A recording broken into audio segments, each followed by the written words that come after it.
many days of rain, Bergen has a sunny day. And I know many of us had other plans. Many of us had plans to go on the mountains, or go to swim, or picnic, or many of us were waiting for the Pride Parade in Oslo. We just wanted to live our life. But we woke up to a shocking news. Probably many of us feared would happen, or we are used to hearing it happen somewhere else in the world. For many of us, it's just a day that has been spoiled. But we have lost somebody from our community. And this hatred not only stops us from being who we are, living how we want to live, but also denies us our life, kills us. And this hatred, the crime that has happened, is not a random event. It's not, though it has been done by a single person, as far as we know, it's still not a single person event. It's not hatred that just randomly popped up from nowhere. This hatred exists, and therefore we celebrate Pride. The very reason for us to go out in the streets and celebrate ourselves is this hatred. To show that we exist, to show that we love, we live, and we are not going to go back into our closet and hide.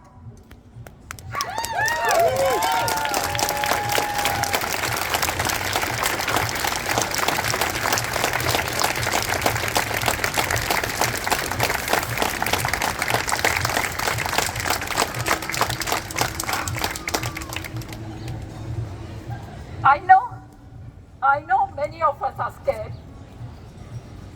Many, young and old, probably had mustered their courage to come out. Probably today in Oslo Pride Parade. Probably many wanted to disclose themselves to their friends, families, or just to themselves, accept themselves. And many of those probably will think twice, thrice, maybe 1,000 times before they will come out again. This is an attack to exist in public space and as individuals in our own eyes. I just want to say why it is important for us to gather here.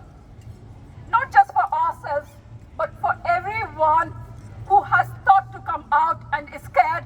You're not alone. For everyone who's come out and is scared and are thinking of going back in the closet, you're not alone. And everyone who has been visible, an icon, a friend builder, and who is more vulnerable for these violence, you are not alone. You are not alone. We are not alone. We stand in this and we will take space in the public eye. We are not going to be silent and invisibilized.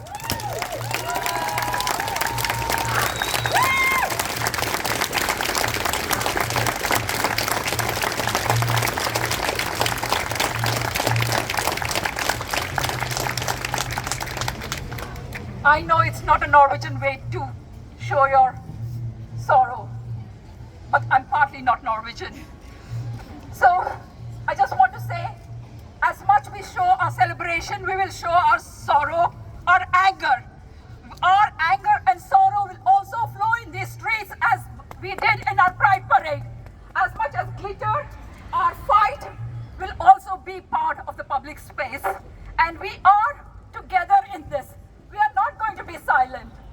And though I understand why the Pride Parade in Oslo was cancelled, this is not going to stop us. This is just the decision of the organizer. We as a community, we are not going to stop from being visible.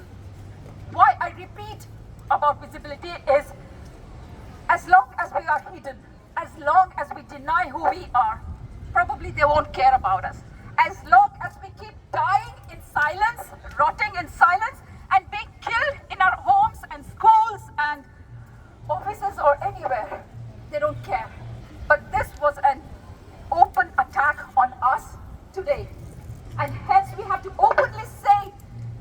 we count and we want to be visible. And that is why I wanted to gather here. Not because, or probably to say, I needed to be here for my own sanity also. Because I wouldn't have gone through this, I wouldn't have managed to go through this alone. I needed to see all of you here today that I am not alone. And the same way you are not alone. Thank you so much for coming. Thank you so much for being here. We will continue to exist. We will continue to fight. We will continue to celebrate ourselves. But today, we also think of those who we lost and those who are in hospital and their nearest and dearest ones. We think of them and we say, our thoughts are with you. We do not know you probably, but probably some of us know you, but our thoughts are with you. And I hope they get the help psychologically, emotionally, socially, the help they need to get through this. I really hope this hate crime is taken seriously. And I urge all political parties and those in power to make this a very, take a strong stand to stop such hate crimes. I really hope that we won't have to gather again for such events ever again. But now, I really appreciate each one coming. Thank you so much.